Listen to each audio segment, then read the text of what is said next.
안녕하세요. 저희 채널은 서울 여의도에 있는 RS 다나 재활의학과에서 응원해주고 있습니다.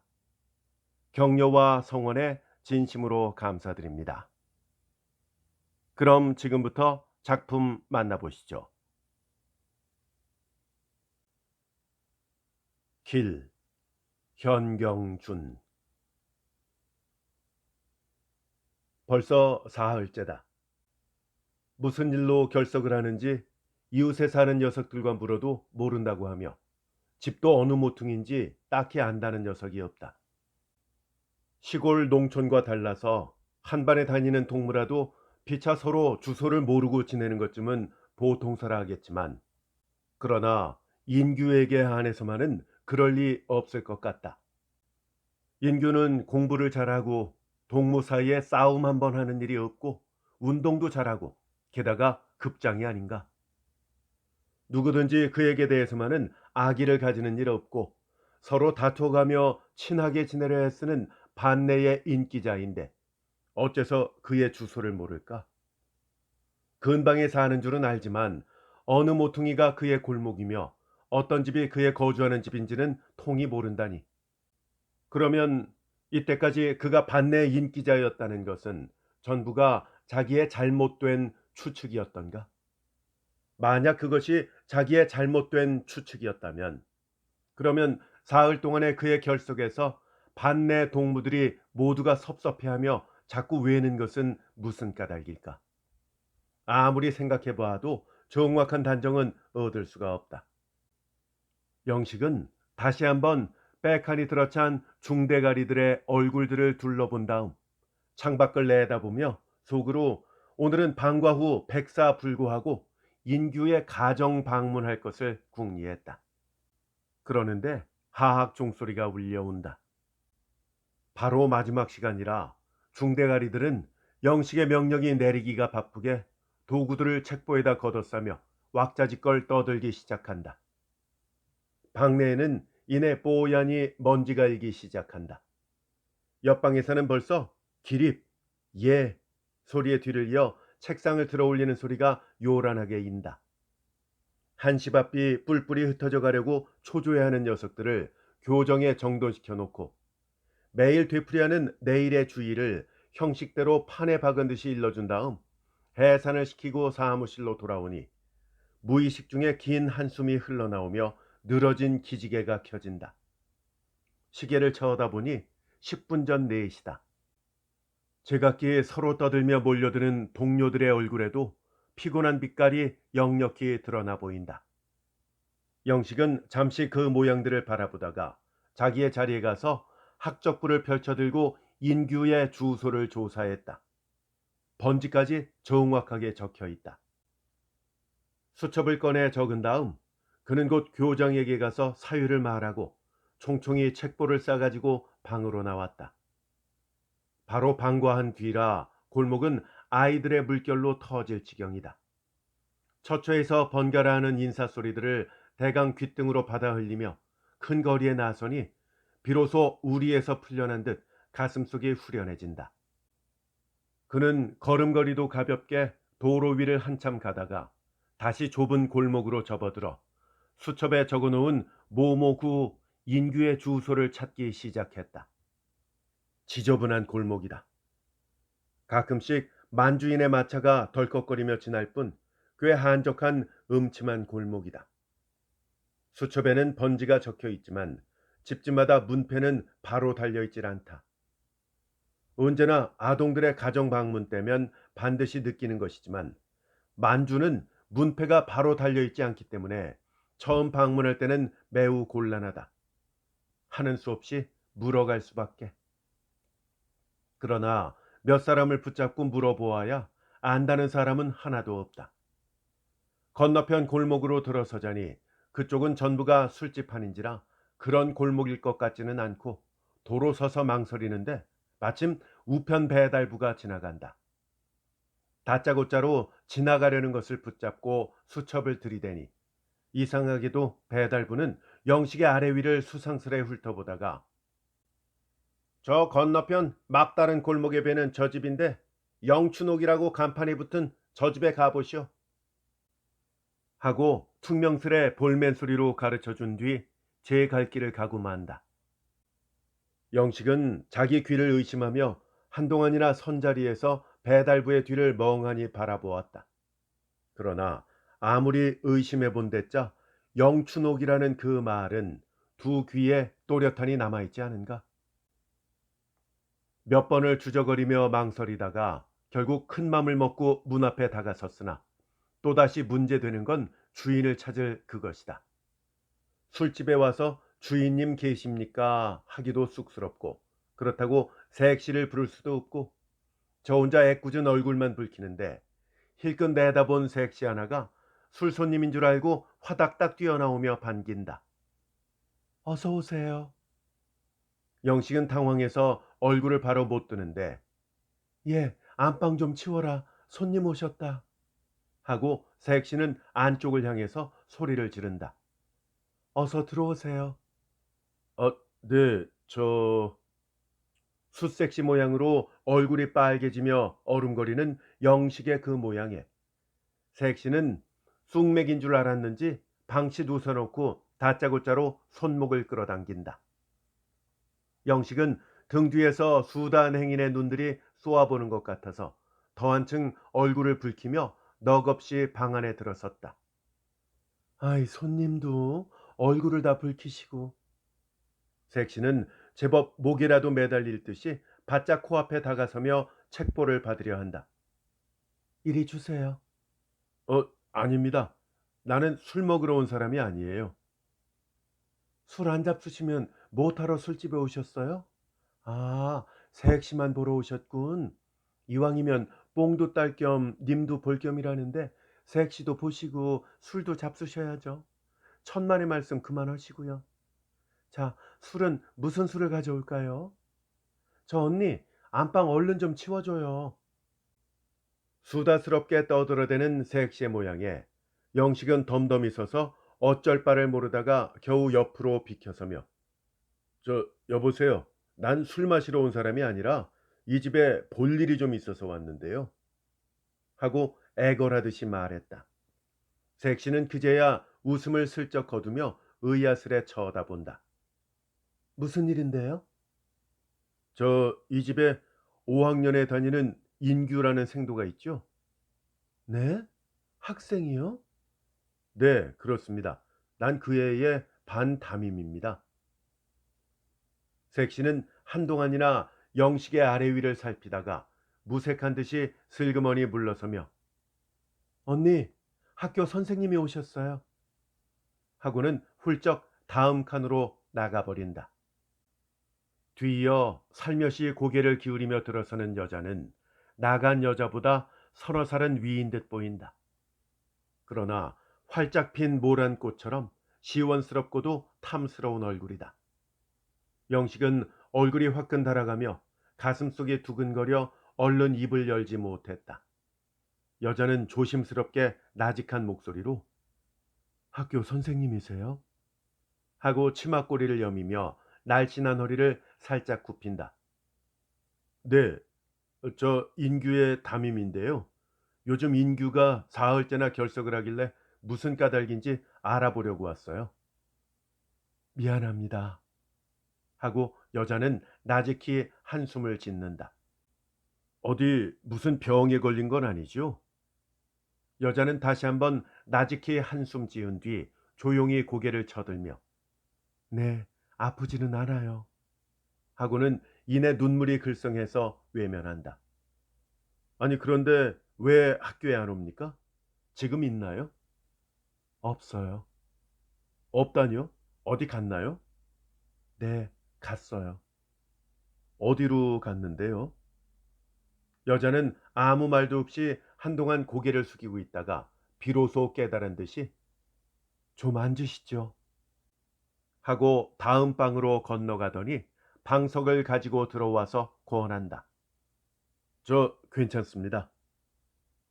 영식은 금시 뛰어나갈 상으로 문 앞에서 주춤거린다.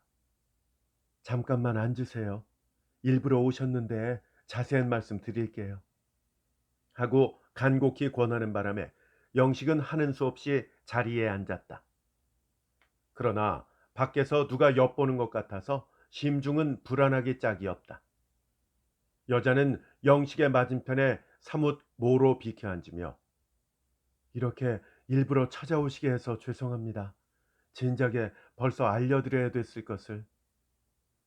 천만의 말씀입니다. 사실은 저도 첫날 좀 찾아온다는 것이 하고 말끝도 맺지 못하고 당황해 하는데 처음 들어왔을 때 수다를 떨어놓던 색시가 술상을 들고 들어와서 영식의 앞에 놓고 나간다. 영식은 무슨 영문인지 몰라서 뒤로 물러 앉았다. 저 노여워 마시고 약주 좀 드시면서 말씀 들으세요. 아니요, 전 술은 못 마시는데요. 그럼 삐루 가져올까요? 아닙니다. 전 맥주도 못 마셔요. 저 선생님 너무 그러시지 마시고 천천히 약주 드시면서 제 사정을 좀 들어주세요. 자, 한 잔 드세요. 하고 여자는 익숙한 솜씨로 술병을 들어서 따른다. 하도 서른 사정이길래 못 먹는 재간에 권하는 대로 잔을 기울인 것이 어찌나 취했던지 눈을 떴을 때엔 밤도 초저녁은 훨씬 지난 때였다. 골속이 띵하고 입안이 바짝 말라서 한동안은 기동할 수가 없었다. 방은 확실히 자기의 방인데 어떻게 찾아왔는지 도무지 기억이 안 난다. 누운 자리에서 두 눈만 멀뚱거리며 술 먹던 일을 생각하는데 미닫이 소리가 나며 주인 아주머니가 얼굴을 들여보낸다. 깨셨어요? 네. 저 물 좀 주세요. 영식은 겨우 고개를 들고 일어났다. 눈앞이 핑 돌아가는 것 같다. 주인 아주머니는 이내 냉수를 떠가지고 들어와서 아니 어디서 그렇게 취하셨어요?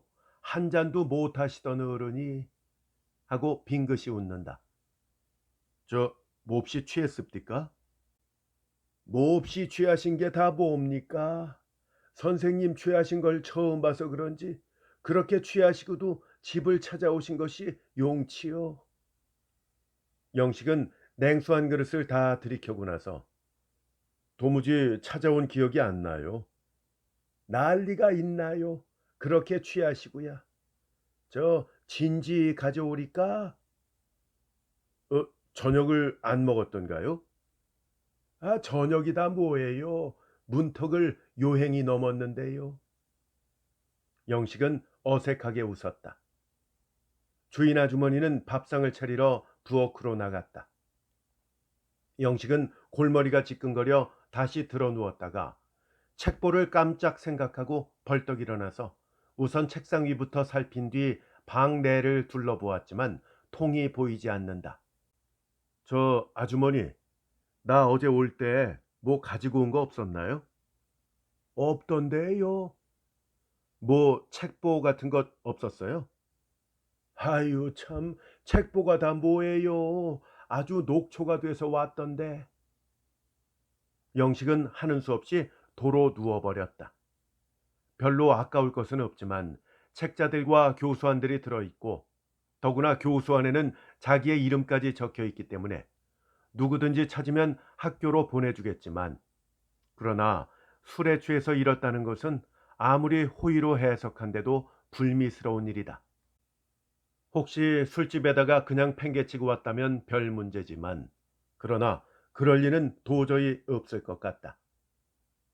주인 아주머니가 밥상을 보아가지고 들어왔다.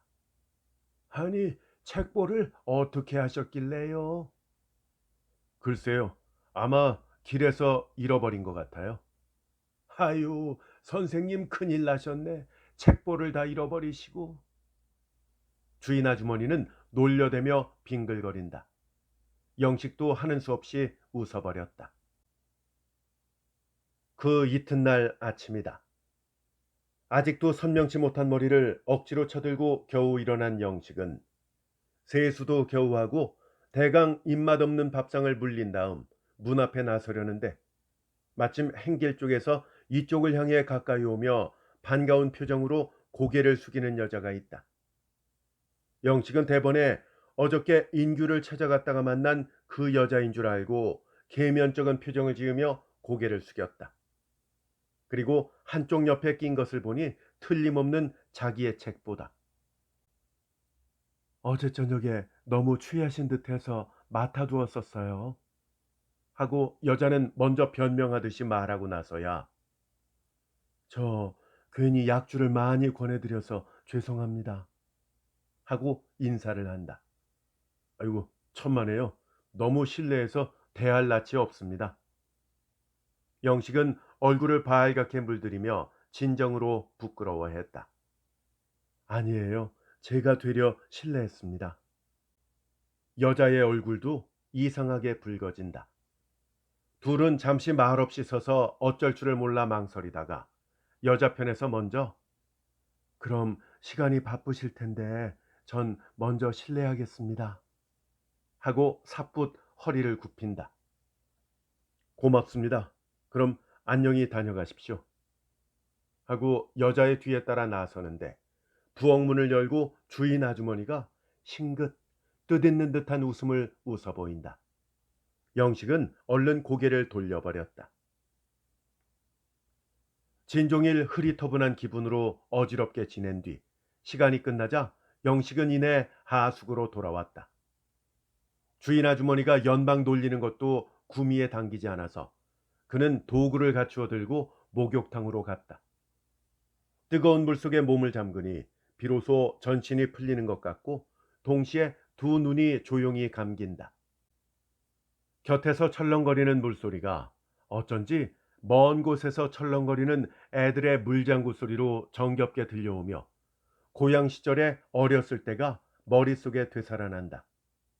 복동이, 수동이, 남길이 모두들 장난꾸러기 동무들이며 싸움도 잘한 그리운 녀석들이다. 지금은 무엇을 하고 있을는지 모두들 어른들이 돼서 장가들고 아버지까지 되었을 테지. 그리고 배나무집 금순이는 어디로 시집갔을까? 멀구알같이 까만 눈으로 힐끔 쳐다볼 땐 어째서 그다지도 부끄러웠는지. 그 밖에도 옥매며 문옥이, 개월이, 마을 처녀들은 모두들 탐스럽게도 생겼더니만 지금은 뉘집 아내며 며느리며 어머니들이 되어버렸는지. 생각하면 어느 것 하나 그립지 않은 것이 없다. 고향을 떠난 지 근 10년이나 되는 동안 이렇게 간절하게 생각나기는 처음 있는 일이다. 술주정뱅이 아버지가 장덕령 꼭대기에서 동사를 하고 이듬해 봄 바람쟁이 어머니가 치도관 건달패와 도망해버린 뒤 남몰래 고향을 떠나던 그때 일이 다시금 눈앞에 선하다. 그 후 서울 있는 외숙 신세에 사범학교를 마치고 특별 파견으로 이런 외지 학교에 와서 교편을 잡은 지도 벌써 수년이 경과했건만 그는 단 한 번도 고향에 간 일도 고향 생각을 한 일도 없었다. 그렇던 것이 오늘 이 목욕탕에서 뜻하지 않게 고향을 애틋이 그리게 됨은 무슨 까닭일까? 목욕탕은 소란하다. 그러나 두 눈을 꼭 감은 영식의 머릿속은 말할 수 없이 조용하다. 그 조용한 머릿속에 이번에는 그 여자의 자태가, 책보를 가져다 주던 인규의 누이, 그 술집 여자의 활짝 핀 모란꽃 같은 용모가 사뭇 떠오른다. 그리고 그녀가 눈물을 흘려가며 들려주던 인규와 그녀의 기구한 생에 대한 이야기가 슬프게 가슴속에 되살아난다. 고향은 생각하기도 아득한 충청도 어느 조그마한 도시. 두 남매에게는 아버지도 어머니도 없었다. 노인은 수양 어머니의 손에서 혹독한 어린 시절을 보내다가 바야흐로 꽃필 무렵이 되자 화류항에 나서게 되고 어린 동생은 그도 남의 손에서 전전유리하며 고달픈 날마다를 보내게 되었다. 그러다가 누이는 결국 본의 없는 방랑을 이 만조 땅에까지 계속해왔고 어린 동생은 공마단에 유인되어 오늘은 동으로 내일은 서로 표랑하다가 우연한 기회에 타향에서 그립던 남매가 서로 상봉하여 비로소 맑은 날을 바라게 되었다. 그러나 그도 만난 처음이었지. 동생은 누이의 처언업을 달가워하지를 않고 항상 우울하게 지냈다. 그에게는 무엇보다도 학교에서 지내는 동안이 행복스러웠던 것이다. 그러나 학교에서 돌아올 때면 언제나 어두운 뒷골목은 그의 좁은 가슴속을 괴롭혔다.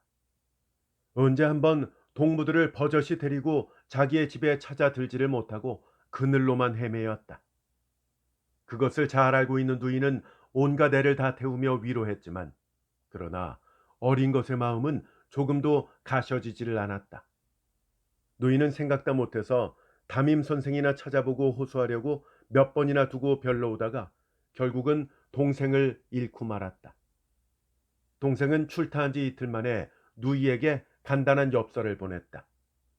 그저 뜻한 바가 있어서 목단강 방면으로 간다는 것, 어떻게 해서든지 자기 손으로 성공해 보겠다는 것, 그리고 누이의 일은 언제든지 잊지 않고 있겠다는 것, 이런 것들이 간단하게 적혀 있을 뿐이었다. 거나하게 취해가는 머릿속에서 인규의 그림자가 어른거릴 때 영식은 울며 하는 여자의 이야기에 몇 번이나 눈물 지었는지 모른다. 그것은 그 여자 이야기가 어쩐지 자기 사정과도 같았기 때문이다. 그런 누이가 자기에게도 있었다면 얼마나 행복스러웠으랴. 생각할수록 안타까운 심정이다. 만약에 자기 힘으로 할 수만 있다면 두 남매를 위해서 무엇을 아낄까 보냐. 그러나 동생은 이미 행방을 감추고 말았다. 마음에 없는 웃음을 파는 것도 인젠 뜻없이 되었어요. 지나간 땐 남에게 매인 몸이라 할 수 없이 청춘을 팔아왔지만 인제부턴 진정으로 동생을 위해서 이 몸을 바치려고 그랬거든요. 그렇던 것이 이렇게 되고 보니까 선생님, 전 이 몸을 이바지할 데가 없습니다. 누구를 탓할 것도 없지만 너무도 야속치 않습니까? 목욕탕 안은 더 한층 소란해진다. 바로 저녁 전이라 벌떼처럼 몰려들었다간 밀려나가고 또 밀려나갔다간 몰려든다. 영식은 전등이 켜져서야 목욕탕을 나와 집으로 돌아왔다. 사지가 나릿하며 저녁 먹을 생각도 안 난다. 그러나 막상 상을 받고 나니 식욕은 무척 치민다. 밥 한 그릇을 오래간만에 다 먹고 나서 마루에 나와 저녁 바람을 쏘이노라니까 이상스레도 마음이 설렌다. 누구든지 찾아와서 밤새도록 이야기라도 들려주었으면 좋을 것 같다. 그는 부엌 쪽에서 설거지를 하느라고 딸깍거리는 주인 아주머니의 생각을 해본다. 그 늙은 아주머니라도 마주 앉아 이야기를 주고받으면 안타까운 심사가 좀 풀릴 것 같다. 바로 그런 때에 1학년 담임 H가 찾아왔다. 말할 수 없이 반갑다. 아이고, 어쩌다가 왔어? 저녁 먹고 산보 나왔던 길일세. H는 뚱뚱한 몸집을 의젓이 영식이 앞에 가까이 들이대면서 수건을 꺼내 이마에 땀을 씻는다. 저녁 반죽바람인가? 한잔 했더니 어찌도 밥맛이 나는지 한 그릇을 다 먹고 나니까 배가 불러서 견딜 수가 있어야지. 어, 아주머니께서는 요새 평안하신가? 어, 별탈 없이 바가지만 잘 긁네. 그냥 남봉을 부리는 모양이지. 안 부리면 어쩌는 수가 있나. 늙은 예편네를 둔 놈이라 그도 숙명이지. 허, 교육자가 너무 그러면 못 써. 에? 교육자? 여보게, 객담 좀 그만두게. 교육자가 다 무언가? 듣기 좋게 월급쟁이라지. 언제 보든지 쾌활한 H의 그 모양에 영식은 다정스러운 미소를 소리 없이 짓는다. 둘은 한동안 한담을 주고받다가 H의 편에서 먼저 웃줄 일어서며 저디 저 거리라도 한 바퀴 돌아볼까? 하고 영식의 대답도 기다리지 않고 먼저 나선다. 글쎄. 영식은 잠시 주저거리다가 아무 반대도 없이 H의 뒤를 따라 나섰다. H의 뒤를 따라 거리에 나섰다가 까닭모를 심사에 이끌려 다시금 그 영춘옥 인규의 누이를 찾은 뒤부터 영식은 낮이나 밤이나 걷잡을 수 없는 술렁거리는 제 마음에 온외의 일과를 잇게 되었다. 상학 시간이 되어 아이들에게 교수하다가도 인규의 빈자리만 보면 이내 어지러운 그림자가 눈앞에서 어른거리게 되고, 더구나 밤이면 진기반복으로 야릇한 충동과 싸우게 되는 것이었다. 난생 처음으로 사귀어본 이성이 되어서 그럴까? 세상에서는 거리의 계집이니 창년이 하며 천하게 여기고 멸시해오는 그 여자가 영식에게 있어서는 세상에 다시 없는 신성하고도 아름다운 존재. 다시 말하면 그에게는 태양의 존재와도 같았던 것이다. 그 눈치를 알고 H는 처음엔 놀려주다가 나중에는 진정으로 충고를 했다. 여보게, 자넨 아직 너무 쑥이 돼서 큰일이네. H의 이 말에 영식은 긴 한숨을 뽑고 나서 탄식조로, 그야 내 자신인들 그걸 모르는 것은 아닐세. 자네 말 맞다나 나는 아무것도 모르는 쑥일세. 그런 쑥이기에 세상 사람들이 모두 나무라는 천한 계집을 두고 이렇게 상심하고 있는 것이 아닌가? 여보게, 낸들 군의 마음을 모르는 것은 아니야. 하지만 여보게, 한 여자를 사랑한다는 그것은 결국 내 몸을 전부 그 여자에게 바친다는 것이 아닌가? 그야 물론이겠지. 그렇다면 말일세. 자네가 그 여자를 사랑한다면 반드시 자네의 모든 것을 그 여자한테 바쳐야 되지 않겠는가? 그렇지. 모든 것을 바쳐야 하지. 아, 그러기에 말이 아닌가. 자네가 모든 것을 그 여자에게 맡긴다지만 그 여자는 결국 자네 아무것도 용납할 수 없는 여자가 아닌가? 왜? 무슨 까닭에? 묻지 말고 냉정하게 생각을 해보게. 사랑이라는 것도 결국은 이기적이고 합리적인 것이지 절대 신성한 것은 아니니까. 아니야. 그건 자네의 억설일세. 난 지상이니 신성이니 또는 그와 반대로 이기적이니 합리적이니 그런 것을 염두에 두고 그 여자를 사랑하는 것은 아니야. 한 남자가 이성을 사랑한다는 것, 그건 말로나 그 어떤 관념으론 절대 해석할 수가 없는 것이라고 생각하네. 사랑이니 뭐니 하는 것도 결국은 인간 자신이 지어낸 말이지. 이런 말부터가 벌써 해당치 않는 것일세. 그것은 우주의 본능이며 창이라고 나는 생각하네. 이것도 자네 신비론이 나오네 그려. 아니야. 신비론도 모두 아무것도 아닐세. 그저 자연이라고 나는 생각해. 그렇지 않은가? 내가 세상 사람들이 천대하고 멸시하는 그 여자를 사랑한다는 것, 이것처럼 자연스럽고 순리인 것은 없다고 생각을 하는데, 그건 왜 그런가? 그거는 사회 인습으로도 법칙으로도 막을 길이 없고 해석할 수도 없기 때문일세. 자연이란 사회 인습이나 법칙으로는 꺾을 것이 못 되니까. 아이, 못 알아듣겠네. 자네가 언젠가 들려주었던 그 서양 시인의 시보다도 더 난해할세. H는 어이없는 웃음을 웃으며 담배를 꺼내 붙여 문다.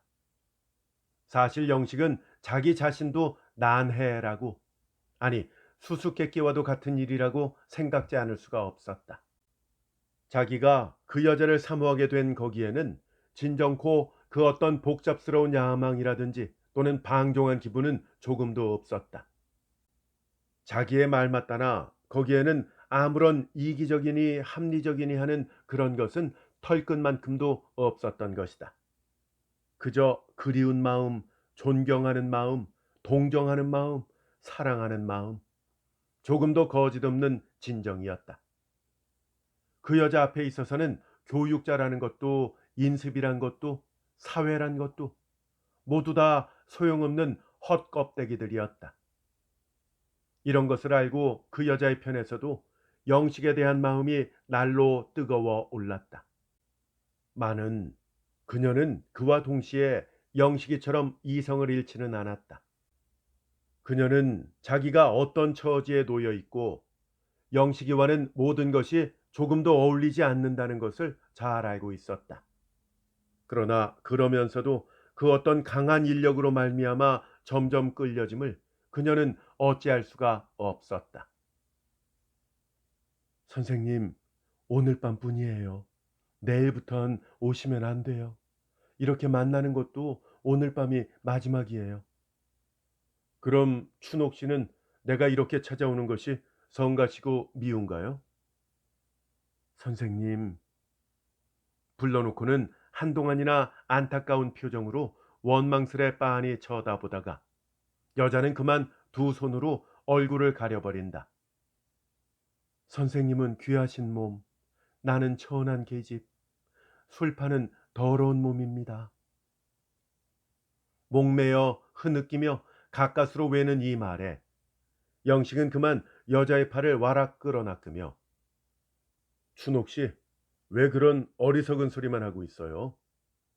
세상 사람들이 다 그렇다고 해도 내게는 더없이 아름다운 존재가 당신이란 걸 어째서 몰라주세요? 나는 당신 때문이라면 더 없는 욕을 본데도 조금도 피하지 않을 겁니다. 나는 세상에 난 후로 누구에게든지 사랑을 느껴본 일이 없고 또 누구든지 사랑해 본 일이 없는 사람입니다. 당신이 나를 뿌리친다면 나 역시 외롭게 쓸쓸하게 속절없이 지낼 겁니다. 춘옥 씨, 나를, 응? 나를 불쌍하다고 생각하거든. 응? 아, 나는 춘옥이가 없으면 못 살 사람이에요. 이때까지 지내온 과거는 생각만 해도 암담합니다. 그렇지만 선생님은 안 됩니다. 어째서요? 어째서 안 되나요? 안 돼요. 저는 하며 몸부림치는 여자의 몸은 영식의 두 팔 안에 으스러져라고 힘껏 안겨진다.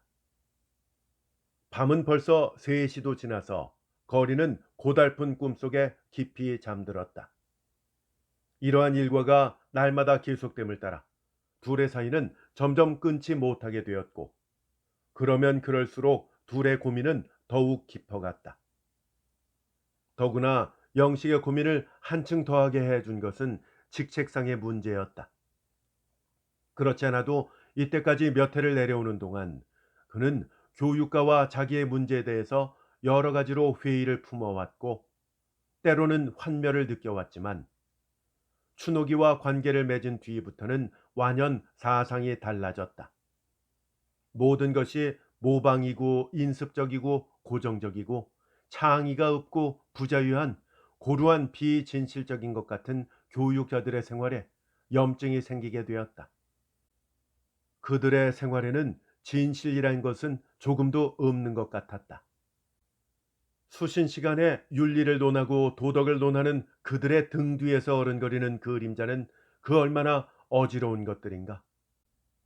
서로서로 아랫사람을 흘겨보고 윗사람에게 아첨하는 추잡물들이고 허위와 기만으로 충만한 속물들이었다. 그런 것들과 몇 해를 내리 사귀어 왔다는 것이 참말 신기스러웠다. 하루속히 결별해 버리는 것이 자신을 구하는데 가장 빠른 길일 것 같았다. 그러나 동시에 양심적으로 돌이켜 따져볼 때 자기는 일찍이 교단에 나설 때 그 천진난만한 어린 생명들을 위해 하늘의 태양은 못 될지언정 별쯤은 돼버리라고 맹세한 일이 있었다. 그리고 그 때문에 자기는 될 수 있는 한까지는 최선을 다해서 아이들의 훈육에 애써왔다. 그랬던 것이 지금에 와서는 한 계집으로 말미암아 그것도 세상에서 가장 천한 계집이라고 나무라는 창녀 때문에 자기의 직분을 망각해 버리려고 하는 것이 아닌가? 계집을 따른다면 결국은 아이들을 버려야 한다. 그러면 자기는 이때까지 멸시해온 그 속물들과 무엇이 다를까? 더구나 아이들은 자기를 따르기를 부모나 형제보다도 더 따라오는 처지다. 그런 어린 것들을 매몰차게 버리고 계집을 따른다는 것은 정말로 양심에 저린 일이다. 그는 오랜 악몽에서 깨어난 듯이 비로소 제 자신을 스스로 꾸짖고 오래간만에 아이들의 일을 생각해 보았다. 많은 그것은 그 순간뿐이었지. 다시금 치미는 춘옥의 생각에 모든 것이 허위로밖에는 생각되지 않았다. 날이 가면 갈수록 둘의 마음은 더욱 더 괴로워졌다. 필경 둘 사이에는 그 어떤 결과를 짓지 않고는 못 견디게끔 되었다. 그러한 어떤 날이었다. 영식은 학교에서 뜻하지 않은 인규의 엽서를 받게 되었다. 근심하던 주소까지 똑똑하니 쓰여져 있다. 내용에는 간단하게 아직도 없이 떠난 데 대한 사죄가 있고, 다음에는 어떤 음식점에서 밤이면 일을 보고 낮이면 학교를 가게 되었는데 미안하지만 재학 증명서와 성적표를 보내달라는 것이었고, 자세한 내용은 학교에 다니게 된 뒤에 쓰겠다는 것이었다. 그리고 표면 주소는 목단강이었다. 영식은 방과 후에 하숙에 돌아와서 밤이 되기만 고대하다가 시간이 되자 불이 나게 춘옥이를 찾아갔다. 가보니 춘옥이에게도 엽서는 와 있었다. 그러나 거기에는 주소는 없었다. 영식이가 사실을 이야기하자 춘옥은 영심의 가슴에 팍 매달리며 주소를 가르쳐 달라고 조른다. 하는 수 없이 영식은 엽서를 꺼내 주었다. 춘옥은 엽서를 품에 안고 마치 동생을 만나보기나 한 듯이 눈물을 흘려가며 반가워한다. 그 이튿날 영식은 손수 인규의 퇴학 원서를 써서 교장에게 바친 뒤 재학증명서며 성적표를 작성하여 인규에게 붙였다. 그러고는 책보를 걷어 싸는데 배달부가 뜻하지 않은 전보를 전하고 간다. 서울 외사촌 형에게서 온 것인데 외숙께서 사망했다는 전보다. 영식은 눈앞이 아찔함을 느끼고 한동안 책상 위에 마구 엎드렸다. 친부모보다도 더 보살펴 주었던 외숙이다. 지금만치라도 신세가 된 것은 오로지 외숙의 덕택이 아닌가.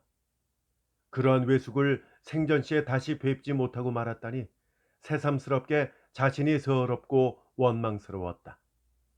그날 밤 그는 간단하게 행장을 수습해가지고 춘옥이를 찾아가서 사유를 말한 뒤 서울로 떠났다.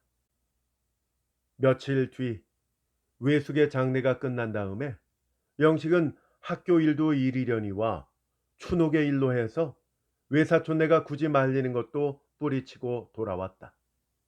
마침 점심 차라 그는 역에서 내리자 곧 학교로 왔다. 간단한 보고를 인사에 겸해서 교장에게 한 다음 잠시 망설이다가 그만 큰 맘으로 춘옥이를 찾아가니 뜻밖에도 춘옥이는 그림자도 찾을 수 없게 되어버렸다. 같이 있던 여자에게서 목단강행 차를 탔지만 어디로 가는지는 일러주지 않아서 통이 모른다는 사실을 알고 영식이는 이내 인규의 환영을 머리에 그리게 되었다. 그러나 그가 하숙에 돌아와서 주인 아주머니가 꺼내주는 편지를 펼쳐보았을 때 그는 졸지에 하늘이 쾅 무너짐을 느끼지 않을 수가 없었다. 선생님, 이렇게 떠나는 죄를 용서하시기 바란다기보다 지난날의 거짓을 용서하시기를 바랍니다. 선생님을 놀리고 또 속였다는 것에 대해서 관대하게 용서하시기를 비옵니다. 그야 선생님께서도 저 같은 계집을 진정으로 사랑하시지 않고 일시에 심심풀이로 사랑했다는 걸 저는 잘 압니다.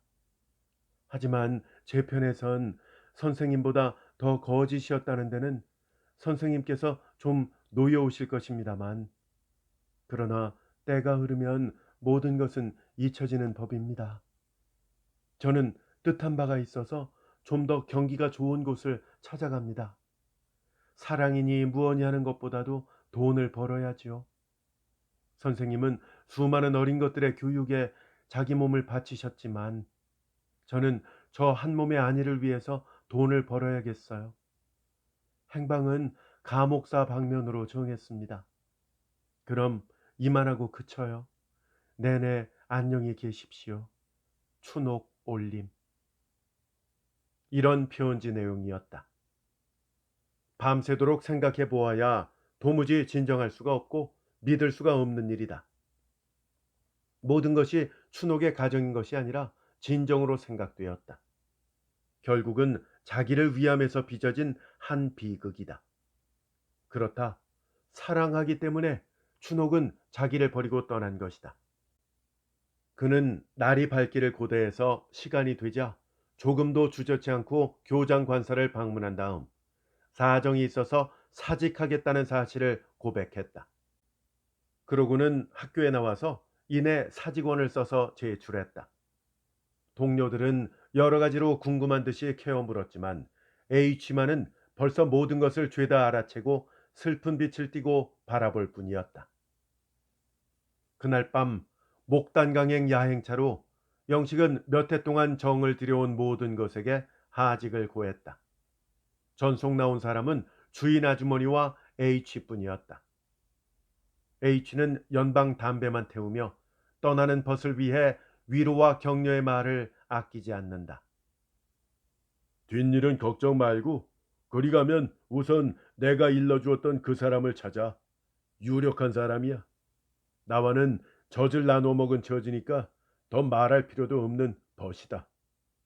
성이나 관청 방면에도 유력하고 유수한 실업가로서 사회 방면에도 절대 권리가 있는 호인이야. 그의 간날로 찾아가서 내 말을 하고 일자리를 말해라. 나도 곧 편지하겠지만 그리고 취직만 하면 곧 결혼을 해야 한다. 그때면 나도 갈 거야. 하고 싱긋 웃는 바람에 영식이도 웃고 눈물이 글썽하여 어둠 쪽만 바라보던 주인 아주머니도 씩 웃는다. 영식은 진정으로 H의 손을 꽉 쥐었다. 잘 있게. 잘 가게. 저 아주머니 안녕히 계세요. 이 말에 주인 아주머니는 끝내 두 손으로 얼굴을 가려버린다. 영식은 조용히 돌아서서 차에 올랐다.